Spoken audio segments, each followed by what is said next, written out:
आखिरी बात मैं आपको बताना चाहता हूं, अंग्रेजों के विरोध में इस देश में आंदोलन चलाए गए और आंदोलन का नेतृत्व जो है सबसे पहले ब्राह्मणों ने किया और बाद में बनिया जो गांधी है उसने किया।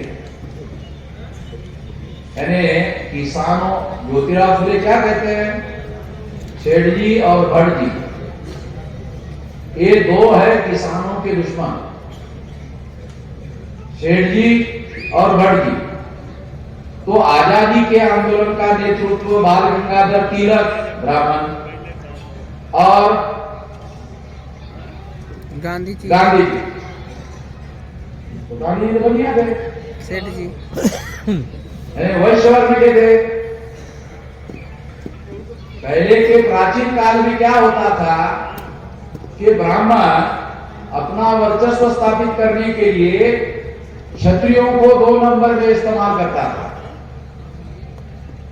मगर आजाद भारत में और आजादी के आंदोलन में क्या हो रहा है कि ब्राह्मण और बनिया ये दो लोग मिलकर गठबंधन बनाए हुए, ब्राह्मण और बनिया गठबंधन, और ब्राह्मण और बनिया गठबंधन बनाकर ये दोनों मिलके एक किसानों को लूट रहे। ये ज्योतिराव फुले ने लिख कर रखा, सेठ जी और भट्ट जी यानी ब्राह्मण, सेठ जी यानी बनिया, ये उनके मराठी की तरफ। तो उन्होंने ये बात कही कि ये किसानों के दुश्मन है। तो किसानों का एक दुश्मन ब्राह्मण आजादी के आंदोलन का नेता हो गया बाल गंगाधर तिलक, और दूसरा वैश्य गांधी जी, वो किसानों का जो दुश्मन जाति का प्रतिनिधि था वो किसानों का नेता हो गया। ठीक है, आजादी के आंदोलन का नेता हो गया। और ये इन लोगों को कहा, किसानों को कहा हम आजादी देंगे, और सबसे पहले सरदार वल्लभ भाई पटेल को अपने साथ में लेकर ये विश्वास पैदा किया कि हम किसानों को हम लोग आजादी देंगे। मगर आजाद भारत में ब्राह्मण बनिया लोगों ने गठबंधन बनाया, क्योंकि जमाना गठबंधन का है। तो समाजी लेवल पर ब्राह्मणों ने पहले अकेले वर्चस्व स्थापित करते थे, मगर ब्राह्मणों ने अभी क्या किया कि ब्राह्मणों का वर्चस्व स्थापित करने के लिए उन्होंने बनिया के साथ गठबंधन किया। पहले राजपाट पर कब्जा करने के लिए तलवार चलाना जरूरी होता था, मगर आधुनिक समय में बड़ा संगठन चलाना और मीडिया को मैनेजमेंट करना, इसके लिए पैसे की बहुत ज्यादा जरूरत है। तो इसलिए जब परिस्थितियां बदली तो क्षत्रियों को ब्राह्मणों ने छोड़ दिया और आजादी के आंदोलन में बनिया को साथ में, तो ब्राह्मण बनिया गठबंधन हो, क्योंकि पैसा बहुत बड़े पैमाने पर लगता है। 2014 के चुनाव में बीजेपी ने 30,000 करोड़ रुपए खर्चा किया।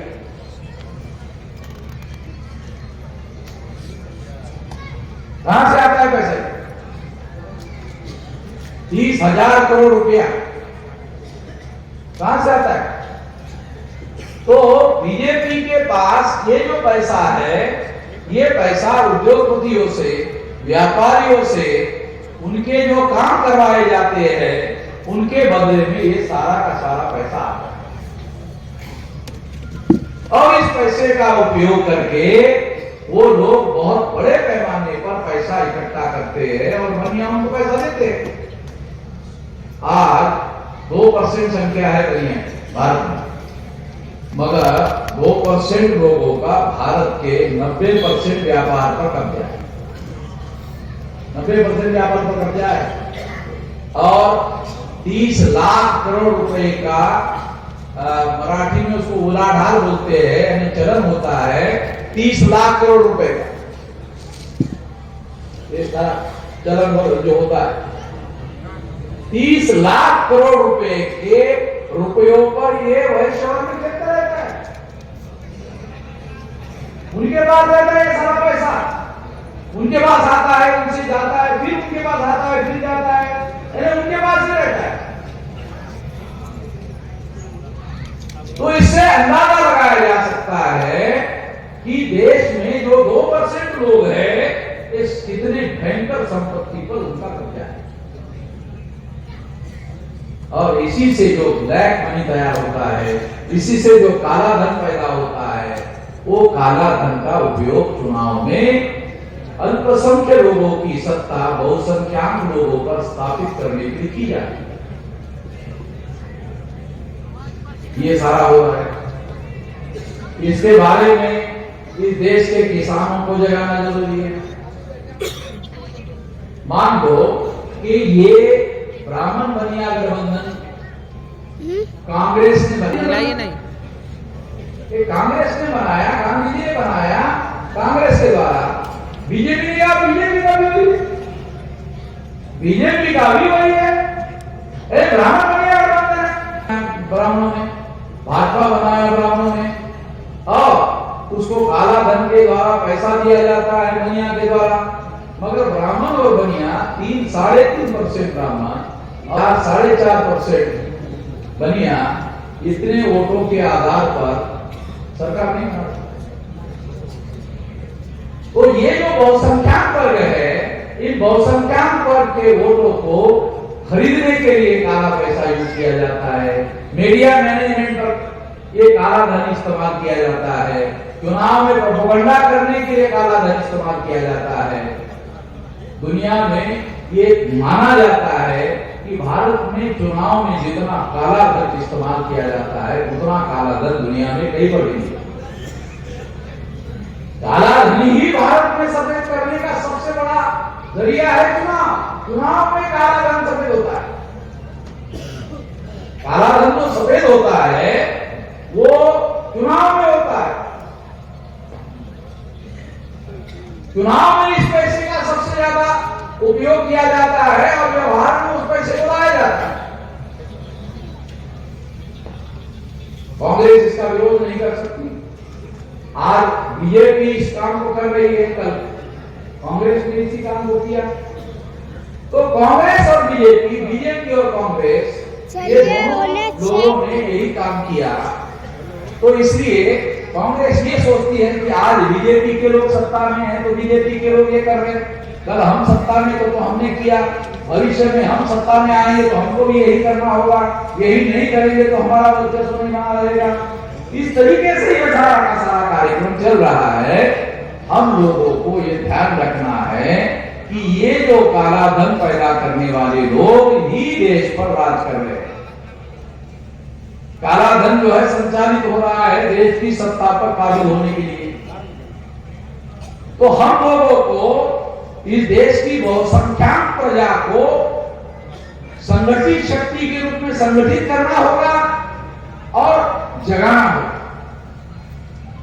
ये ध्यान रखो कि 5 से पढ़े लिखे लोगों का संगठन है तो एक कितने लोग सारे देश भर में, schedule caste, schedule tribe, backward class, minority के कितने लोग 2-4% लोग, 2-4% ज्यादा नहीं है। ये 2-4% लोग पढ़े लिखे लोग हैं। उस 2-4% को अगर हम 100 मान का आंकड़ा माना जाए तो उसमें 4-5% लोग हमको सहयोग कर रहे हैं। 60% पढ़े लिखे लोग, एससी, एसटी, ओबीसी, माइनॉरिटी के लोग हमको सहयोग थोड़ी कर रहे हैं। आदिवासियों को मिली हुई आजादी नहीं है तो तमाम मूल निवासियों को मिली हुई आजादी नहीं है। मगर पर्टिकुलर संदर्भ में मैं बता रहा हूं कि आदिवासियों को मिली हुई इस संदर्भ में आपको बता रहा हूं कि आजादी का कोई मतलब नहीं रहा। नहीं तो भारत के संविधान ने जो अधिकार आदिवासियों को बहाल किए उस हिसाब से उस पर अमल करने के लिए कानून बनाए जाने चाहिए और कानून बनाकर उसको अमल करना चाहिए था, मगर ऐसा हुआ नहीं। और इस वजह से आदिवासियों को आज भी जंगलों में जहां वो रहते हैं उनका किसी प्रकार का कोई मालिकाना हक उनके पास ना होने की वजह से, क्योंकि आज भी वो रेवेन्यू विलेज नहीं है, आज भी वो राजस्व विलेज नहीं है, और इस हिसाब से वो इनडायरेक्टली भारत सरकार ये कहती है कि आदिवासियों ने इस जमीन पर इंक्रोचमेंट किया हुआ है, ऐसा ही वो मानकर चल रहे हैं। तो इस तरह से ये एक बहुत भयंकर बात है, राजस्व ग्राम से संबंधित मुद्दा। हम लोगों ने भी पहली बार, क्योंकि जैसे जैसे हमारी अपनी भी समझदारी बढ़ रही है, वैसे वैसे हम अपने लोगों को जगाने के काम में लगे हुए हैं और उस संबंध में लोगों को डाटा बता रहे हैं, उसका विश्लेषण कर रहे हैं, तुलनात्मक अध्ययन करके बता रहे हैं, ताकि लोगों को हमारी समझ में आ जाए। और यहाँ जो डेलीगेट लोग आए हैं वो अपने एरिया में, अपने भौगोलिक और सामाजिक एरिया में जाकर इस बात का प्रचार प्रसार करने का काम करें, क्योंकि यहाँ जो हम कह रहे हैं वो केवल आपको बताने के लिए नहीं कह रहे, बल्कि आप लोगों को वेल इन्फॉर्म बना रहे हैं, आपको जानकार बना रहे हैं। जानकार आपको क्यों बना रहे हैं? क्योंकि आप अपने अपने गांव में, अपने अपने तहसील में, अपने अपने जिले में जाकर अपने समाज में इस जानकारी का प्रचार प्रसार करने के लिए और अपने अपने इलाके के लोगों को जागृत करने के लिए, इसका उपयोग करने के लिए जानकारी आपको दी जा रही है। तो ये जानकारी आप लोगों को लोगों तक पहुंचाने का काम करना है, इसके लिए ये जानकारी आपको दी जा रही है, ताकि लोग जाग जाए, और अगर जाग गए तो जगे हुए लोगों को जोड़ा जाए, जोड़े हुए लोगों से शक्ति का निर्माण किया जाए, ताकि शक्ति, जनशक्ति का उपयोग और प्रयोग आने वाले समय में जन आंदोलन के लिए बजट एलोकेशन भी होता था, और राज्य के और केंद्र के जो बजट बनते थे उसके लिए इस डाटा का उपयोग और प्रयोग भी किया जाता था। इसलिए मैं आप लोगों को यह बताना चाहता हूं कि आदिवासियों के गांवों को उन्होंने नॉन राजस्व यानी रेवन्यू विलेज का दर्जा नहीं दिया। रेवन्यू विलेज का दर्जा अगर दिया होता तो क्या होता? रेवन्यू विलेज का दर्जा देते ही सारे जंगल का मालिक आदिवासी हो गए होते, कानूनन हो गए होते। जिस भी जंगल के इलाके में आदिवासी रहते, उस जंगल का वो आदिवासी विलेज बनाया जाता, और उस इलाके में जितनी भी जमीन है, चाहे जंगली हो ना जंगली हो, वो सारे के सारे जमीन का मालिक जो है वो आदिवासी घोषित हो जाते। ये पहले नंबर का परिणाम। और आदिवासी इतने बड़े देश के अंदर इतने सारे जमीनों के मालिक होते, तो एक तो जमीन का मालिक होने से बेनिफिट क्या है कि जो जमीन में फसल ली जा सकती है, जंगलों में जो जमीन तैयार है, जो फसल ले सकते थे, उससे आदिवासियों का फायदा, आर्थिक फायदा। बल्कि ऐसा कहा जा सकता है कि फिर आदिवासी आदिवासी नहीं रहते, आदिवासी जमींदार हो जाते, इतने ज्यादा जमीन के मालिक हो जाते।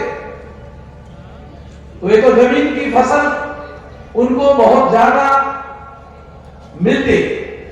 दूसरा फायदा क्या होता कि जमीन के नीचे तमाम प्रकार के 82 प्रकार के धातु उपलब्ध है, और जंगलों में है, तो वो उसके मालिक होते हैं। उसमें सोना, चांदी और तमाम प्रकार के, सोने से भी महंगा प्लेटिनम जो है वो सोने से भी महंगा है। तो ये क्योंकि प्लेटिनम का उपयोग जो है वो एटम बम बनाने के लिए करते हैं, तो उसके लिए उसका उपयोग करते हैं, तो इसलिए वो बहुत ज्यादा महंगा धातु हो गया। तो 82 प्रकार के धातु